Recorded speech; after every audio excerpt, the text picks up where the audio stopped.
Hello everyone. As we all know कि UPSC का prelims आगे गया है, यानी कि 16 जून को एग्ज़ाम होने वाली है। ठीक है, तो तकरीबन हमारे पास 2.5 महीने बचते हैं।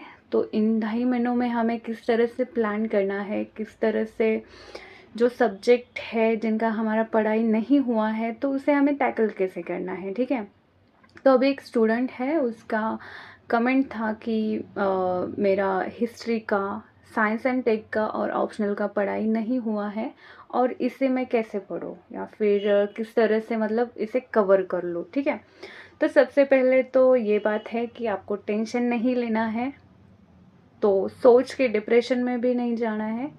तो जो प्रॉब्लम है, जो लगता है कि नहीं हुआ है जो टॉपिक, तो उस पर सोल्यूशन निकलना है। ठीक है, तो प्रॉब्लम पे बात नहीं करना है, प्रॉब्लम तो पता है क्या है, बट उस पर क्या करना है, हमें सोल्यूशन निकालना है। राइट, तो अगर आपके जो सब्जेक्ट नहीं हुए हैं तो हम उस पर बात करते हैं। जैसे कि आपने कहा हिस्ट्री का नहीं हुआ है। ठीक है, तो देखो इसमें क्या करना है कि टाइम तो हमारे पास बहुत कम बचा है और कम समय में, कम टाइम में हमें क्या करना है कि बहुत अच्छे से स्मार्ट वे से पढ़ाई करना है। ठीक है, आपके पास बुक्स हैं, सोर्सेस हैं। ठीक है, करंट अफेयर्स का जो मैगजीन्स है वो सब है, यानी कि आपके पास सोर्सेस है। ठीक है, तो आप क्या करना है कि जो मैं आपको टॉपिक बताऊंगी सिर्फ वही टॉपिक आपको क्या करने हैं, बहुत अच्छे से कर लेने हैं। ठीक है, देखो अगर हिस्ट्री की बात करें तो हम एंशंट पीरियड से शुरू करते हैं। ठीक है, अगर आप एंशंट की बात करें तो देखो उसमें कुछ एक ऐसे टॉपिक है वो बहुत ज़्यादा इम्पोर्टेंट है। जैसे कि मैं बताऊंगी वो आपको बहुत ज़्यादा अच्छे से ध्यान में रखने हैं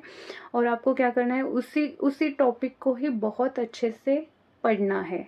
ठीक है, देखो अगर एंशंट की बात करते हैं तो उसमें इंडस सिविलाइजेशन, उसके बाद अगर आप रिलीजन की बात करें तो उसमें बुद्धिज़्म और जैनिज़्म, उसके बाद अशोका पीरियड और उसके बाद गुप्ता पीरियड। ठीक है, तो ये कुछ एक ऐसे टॉपिक है, इन्हीं टॉपिक पे यूपीएससी क्या करता है, बहुत बार रिपीटेडली क्वेश्चंस पूछता है। तो इसलिए आपको क्या करने हैं, अगर एंशंट पीरियड की बात करें तो आपको Indus civilisation, next Buddhism, Jainism, Ashoka period, Gupta period, and इसमें भी अब क्या है और एक ऐड करना चाहूँगी मैं कि देखो जो बुक्स है, यानी कि तब के टाइम में जो भी ऑथर्स थे उन्होंने कौन से बुक्स लिखे, या फिर फॉर एग्जांपल कालिदास थे। ठीक है, तो कालिदास से रिलेटेड कौन से बुक्स है, तो इस पे भी क्वेश्चन पूछा जा सकता है।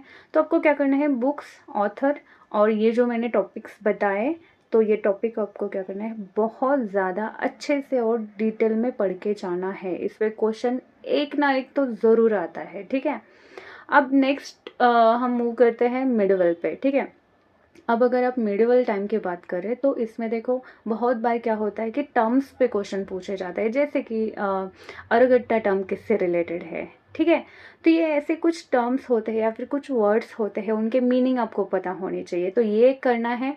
नेक्स्ट आपको तब के टाइम पे जो रूरल्स थे या फिर जो एम्पायर थे उनको भी अच्छे से करना है। फॉर एग्जांपल उन्होंने बहुत बार मुग़ल एम्पायर्स पे क्वेश्चन पूछे हैं, इसमें भी देखो अकबर पे क्वेश्चन पूछा है, जहांगीर पे क्वेश्चन पूछे हैं। ठीक है, तो या फिर तब के टाइम पे चित्रकार कौन थे, पेंटर कौन थे, कौन से रूरल के टाइम पे कौन से पेंटर थे, या फिर जो आर्किटेक्चर है इस पे क्वेश्चन पूछे हैं उन्होंने। ठीक है, तो ये मिडिवल की बात करें तो आपको ध्यान में रखना है, टर्म्स अच्छे से अंडरस्टैंड करने हैं। ठीक है, देन मिडिवल पीरियड में जो भी टैक्सेस थे, ठीक है, तो उन टैक्सेस को आपको अच्छे से करना है। नेक्स्ट जो एम्पायर्स हैं, जैसे कि मुग़ल एम्पायर या फिर और भी जो एम्पायर्स होके गए, इनको आपको अच्छे से करना है। ये ऊपर ऊपर का करना है, एम्पायर्स की बात करें तो ये ऊपर ऊपर का करना है, ज़्यादा डिटेल में भी नहीं जाना है। ठीक है, और नेक्स्ट आपको क्या करना है, इन एम्पायर्स के टाइम पे कौन सी सोशल कंडीशन थी, ठीक है, या फिर एग्रीकल्चरल डेवलपमेंट या फिर इंडस्ट्रियल डेवलपमेंट किस तरह से हुआ, ये भी थोड़ा बहुत आपको क्या करना है,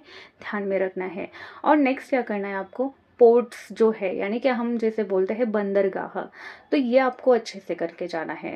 पोर्ट्स पे भी एक क्वेश्चन था, जैसे कि मोटूपल्ली पोर्ट कौन से एम्पायर के टाइम पे डेवलप हुआ। ठीक है, तो पोर्ट्स आपको जैसे हम बंदरगाह बोलते हैं, तो ये भी आपको बहुत ज़्यादा अच्छे से करके जाना है। ठीक है, तो आपको समझ में आया होगा एंशंट में कौन से इंपॉर्टेंट टॉपिक है और मिडिवल में कौन से इंपॉर्टेंट।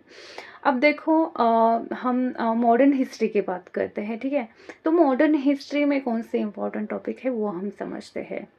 देखो इसमें जो ट्राइबल मूवमेंट थी, जैसे कि संथाल मूवमेंट, ठीक है, या फिर संथाल लोगों ने जो भी उठाव किया था, या फिर और भी ज़्यादा ट्राइबल मूवमेंट हुए थे तब के टाइम पे, तो ये आपको उनका एक टाइम पीरियड कौन सा था, उनके जो उन्होंने मूवमेंट किया उसके पीछे का मोटिव क्या था, ये आपको ध्यान में रखना है, ठीक है। अब ये हम मॉडर्न हिस्ट्री की बात करें, ठीक है, तो संथाल मूवमेंट या फिर जो ट्राइबल्स मूवमेंट है ये तो आपको कर लेना है।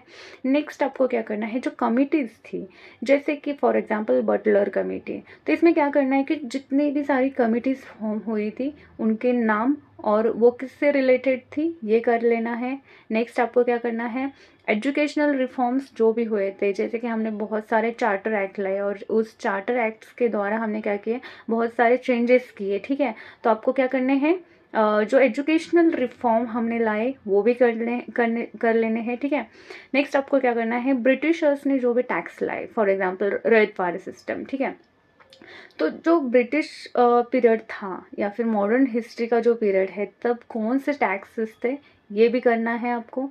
नेक्स्ट मैं कहूँगी कि जो सोशल मूवमेंट हुई थी तब के टाइम पे ये भी कर लेनी है। सोशल मूवमेंट फॉर एग्जांपल राजा राम मोहन रॉय जो थे, इन्होंने कौन से चेंजेस लाए या फिर कौन से बदलाव लाए, या फिर सत्यशोधक समाज, इसका ओरिजिन कहाँ से है, या फिर इसके जो फीचर्स है वो आपको पूछेंगे, या फिर किसने शुरू किया ये पूछेंगे, ठीक है, या फिर कौन से साल में कौन से ईयर में इसका फॉर्मेशन हुआ ये भी आपको पूछेंगे, ठीक है। तो आपको सोशल मूवमेंट भी क्या करने हैं, अच्छे से करके जाना है। तो हम मॉडर्न हिस्ट्री की बात करें तो हमने क्या क्या देखा, ट्राइबल मूवमेंट आपको कर लेना है, एजुकेशनल रिफॉर्म करने हैं, कमिटीज़ जो फॉर्म हुई वो कर लेनी है आपको, टैक्सेस करने हैं आपको, ठीक है। नेक्स्ट क्या करना है, जो कॉन्स्टिट्यूशनल रिफॉर्म हुए वो आपको करने हैं, ठीक है। देखो इसमें मॉन्टेग्यू चेम्सफोर्ड है, या फिर हम देखते हैं कि गांधी आइवन पैक्ट है, अगस्त एक्ट है, ठीक है। तो ऐसे कुछ बहुत सारे एक्ट जो थे, जो जिन्होंने क्या किया है कि कॉन्स्टिट्यूशनल रिफॉर्म लेके आए इंडिया में, ठीक है। तो ये एक्ट आपको क्या करना है, बहुत अच्छे से करके जाना है, इस पर एक ना एक क्वेश्चन ज़रूर होता है। मॉन्टेग्यू चेम्सफोर्ड एक्ट तो बहुत ज़्यादा इंपॉर्टेंट है, देखो, ठीक है।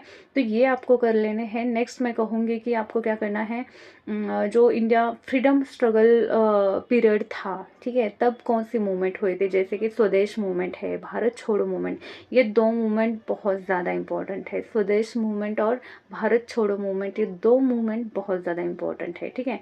तो ये मूवमेंट भी आपको कर लेने हैं। और नेक्स्ट मैं कहूँगी कि एक एनालिटिकल क्वेश्चन भी पूछे जाते हैं, जैसे कि देखो इसमें टॉपिक जो मैं बताऊंगी वो बहुत ज़्यादा इंपॉर्टेंट है। वो बहुत बार क्या करते हैं कि ब्रिटिशर्स जब इंडिया में आए तो इंडिया पे उसके इकोनॉमिक इम्पैक्ट क्या हुए, तो इस पे क्वेश्चन बहुत बार पूछा है उन्होंने। तो ये क्वेश्चन क्या है, ये एनालिटिकल क्वेश्चन है, इम्पैक्ट पूछते हैं वो, ठीक है। तो ये एनालिटिकल क्वेश्चन है। तो इसी तरह से ध्यान में रखो कि जो मॉडर्न हिस्ट्री है, तो मॉडर्न हिस्ट्री में ये जो मैंने अभी आपको टॉपिक्स बताए ये बहुत ज़्यादा इम्पॉर्टेंट है और यही आपको करके जाना है। बाकी का अगर आप नहीं पढ़ो तो भी चलेगा, कम समय है आपके पास, और उसमें क्या करने हैं ये जो मैंने आपको टॉपिक बताए तो वो आप स्मार्ट वे से बहुत अच्छे से, मतलब क्वेश्चन जो है वो टैकल कर सकते हो। अब अगर आप साइंस की बात करो, ठीक है, तो मानो कि आपका साइंस का कुछ भी पढ़ाई नहीं हुआ है, तो जनरल साइंस यूपीएससी प्रीलिम्स के लिए होता है, ठीक है। तो कुछ भी आपका पढ़ाई नहीं हुआ, 0% पढ़ाई हुआ है ये हम कंसिडर करते हैं, ठीक है। तो अब आपको क्या करना है, देखो साइंस में भी क्या है कि कुछ एक ऐसे टॉपिक है वो बहुत ज़्यादा इम्पोर्टेंट है, जैसे कि स्पेस है, ठीक है। तो स्पेस टॉपिक को आपको अच्छे से कर लेना है। नेक्स्ट मैं कहूँगी डिफेंस टॉपिक, ठीक है, ये देन बायोटेक्नोलॉजी, और नेक्स्ट वो पूछते हैं कि जो डिसीज़ होते हैं, जैसे कि जीका वायरस क्या है, किससे रिलेटेड, या फिर टीबी से रिलेटेड क्वेश्चन पूछते हैं, ठीक है। तो ये आपको क्या करना है कि ये कुछ एक ऐसे टॉपिक है, स्पेस, डिफेंस, बायोटेक्नोलॉजी और डिसीज़ का चैप्टर मैंने बताया, ठीक है। या फिर क्लीन एनर्जी पे बहुत बार क्वेश्चन पूछते हैं, उसमें भी न्यूक्लियर एनर्जी पे क्वेश्चन पूछते हैं, या फिर न्यूक्लियर एनर्जी में भी जो टाइप्स है इस पे क्वेश्चन पूछते हैं, ठीक है। तो ये भी जो टॉपिक है इसमें क्या करना है, करंट के जो भी इवेंट हुए हैं इनको आपको ज़्यादा फोकस करना है। साइंस में क्या करना है, जो भी मैंने आपको टॉपिक बताए अभी, इसमें करंट के जो इवेंट है इनको बहुत ज़्यादा आपको क्या करना है, अच्छे से करके जाना है, ठीक है। तो अगर यही बस करते हो साइंस में तो मैं कहूँगी कि आप बहुत अच्छे से क्वेश्चंस को टैकल कर सकेंगे, ठीक है। अब अगर आप ऑप्शनल की बात करेंगे तो मैं कहूँगी कि ऑप्शनल आपको बिल्कुल ही साइड में रखना है। अभी टाइम बिल्कुल नहीं है कि आप ऑप्शनल की पढ़ाई करें। प्रीलिम्स जब आप देते हो तब उसके बाद आप ऑप्शनल पढ़ने के लिए या फिर उसके क्वेश्चन सॉल्व करने के लिए शुरू कर सकते हो, बट अभी ऑप्शनल को आपको हाथ नहीं लगाना है, ठीक है। तो जो प्रीलिम्स के लिए इम्पोर्टेंट टॉपिक है, जीएस के लिए जो आपके जो सब्जेक्ट है जो बचे हैं अभी उनको मतलब ध्यान में रख के पढ़ाई करना है, ठीक है। और इसमें भी मैंने जो इम्पोर्टेंट टॉपिक बताए इसे ही आपको क्या करना है, हिट करना है, ठीक है।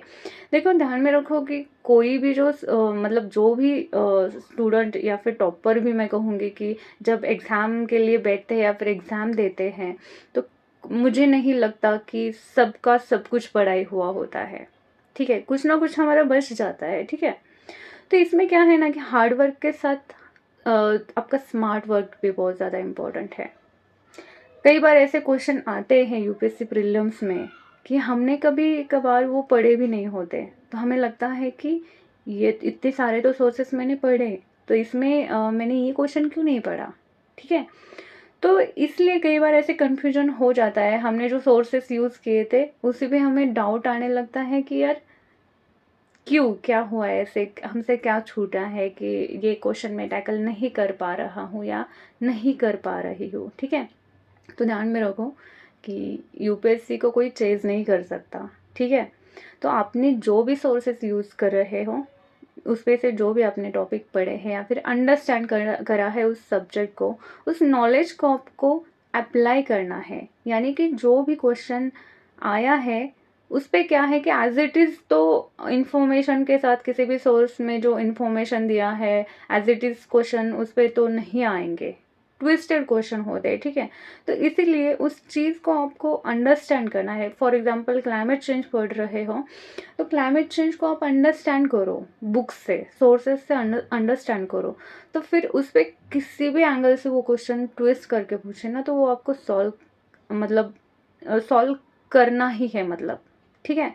तो इसीलिए यही टेक्निक डेवलप होने के लिए आपको क्या करना है, क्वेश्चन पेपर सॉल्व करने का प्रैक्टिस करना है। देखो मैं कहूँगी कि क्वेश्चन पेपर का प्रैक्टिस करना इसलिए इम्पोर्टेंट है क्योंकि देखो इसमें आप वो मत देखो कि मेरे इतने मार्क्स आए, अभी तो प्रीलिम्स सर पे हैं और मुझे इतने कम मार्क्स आ रहे हैं, इस पर नहीं जाना है आपको। ये नहीं सोचना है कि कितने मार्क्स आ रहे हैं, आपको इस बात पे ध्यान रखना है कि आपकी एक साइकोलॉजी डेवलप होनी चाहिए, आपको एक प्रैक्टिस, आपकी एक टेक्निक डेवलप होनी चाहिए कि सपोज करो कोई एक ऐसा क्वेश्चन है जिसमें आपको 50% पता है और 50% नहीं पता, तो ऐसे क्वेश्चन को आप कैसे एलिमिनेशन टेक्निक द्वारा सॉल्व कर सकते हो, ये एक टेक्निक आपको डेवलप करनी है आपके माइंड में। तो इसीलिए मैं कहूँगी कि प्रैक्टिस करना बहुत ज़्यादा इम्पोर्टेंट है। और दूसरी चीज़ ये है कि देखो आप बस मतलब सिर्फ पढ़ाई किया है, रिवाइज किया है और सिर्फ एग्ज़ाम देने के लिए एग्ज़ाम हॉल में बैठते हो, तो ऐसे भी मैं कहूँगी कि ये थोड़ा सा गलत वे से जाएगा। क्यों? क्योंकि अगर आपको पहले से ही क्वेश्चन पेपर सॉल्व करने का एक मैं कहूँगी कि आइडिया है या फिर आपकी साइकोलॉजी डेवलप हुई है, तो एग्ज़ाम हॉल में पेपर सॉल्व करते टाइम आप प्रेशर हैंडल बहुत ज़्यादा अच्छे से कर पाओगे। देखो क्या होता है ना कि जो भी आपके सामने क्वेश्चन पेपर आता है, आप सपोज करो कि एग्ज़ाम के लिए गए हो, ठीक है। तो जो क्वेश्चन पेपर आपके सामने आया है तो इसमें ऐसा तो नहीं होगा कि क्वेश्चंस जो होते हैं उसमें डिफरेंसेस होते हैं, कई बार आपको टफ क्वेश्चन पूछे जाते हैं और कई बार बहुत ज़्यादा सिंपल क्वेश्चन होते हैं, ठीक है। तो क्या होता है ना कि यूपीएससी क्या करता है, इससे आपका एक साइकोलॉजिकल टेस्ट भी लेता है इनडायरेक्टली। देखो, हम बहुत बार क्या करते हैं कि एक दो टफ क्वेश्चन पहले ही मतलब पहले ही पेज में आए तो हम गड़बड़ा जाते हैं, या फिर एक प्रेशराइज हो जाते हैं कि यार देखो अभी बहुत ज़्यादा टफ क्वेश्चन आया है और मुझे यही सॉल्व नहीं हुआ, तो हम एक इनडायरेक्टली प्रेशराइज होने लगते हैं। और उसका असर क्या होता है कि जो आगे आने वाले जो सिंपल क्वेश्चन होते हैं, जो हम इजीली सॉल्व करने वाले होते हैं, इस पे होता है। तो ऐसा नहीं करना है, ठीक है। और यही साइकोलॉजी डेवलप करने के लिए कि मैं कहूँगी कि आपको क्या करना है, जो क्वेश्चन पेपर है उनका प्रैक्टिस अभी से शुरू करना है, ताकि आप प्रेशर हैंडल कर सको और आपकी एक टेक्निक डेवलप हो जाए क्वेश्चन सॉल्व करने की। और देखो अभी आगे क्या होने वाला है उसका सोच के आप अभी का टाइम उसमें वेस्ट मत करो, या फिर मेरा ये पढ़ाई नहीं हुआ, वो पढ़ाई नहीं हुआ, ये सोच के अगर आप अभी मतलब आपका टाइम वेस्ट कर रहे हो तो वो बिल्कुल मतलब उससे कुछ बेनिफिट होने वाला नहीं है। तो उससे अच्छा है कि आप उस पर काम करो, वर्कआउट करो, जो होगा वो देखा जाएगा, राइट। तो जो प्रोसेस है उस पर ध्यान रखिए, आउटकम तो बाद में देखेंगे, ठीक है, जो होगा सो होगा। बट जो अभी है, अभी क्या कर सकते हो, आप पढ़ाई कर सकते हो, जो टॉपिक्स जो सब्जेक्ट बचे हैं वो कर सकते हो, ठीक है। तो उस पर आपको क्या करना है, ध्यान देना है। And all the best to everyone for your next upcoming prelims.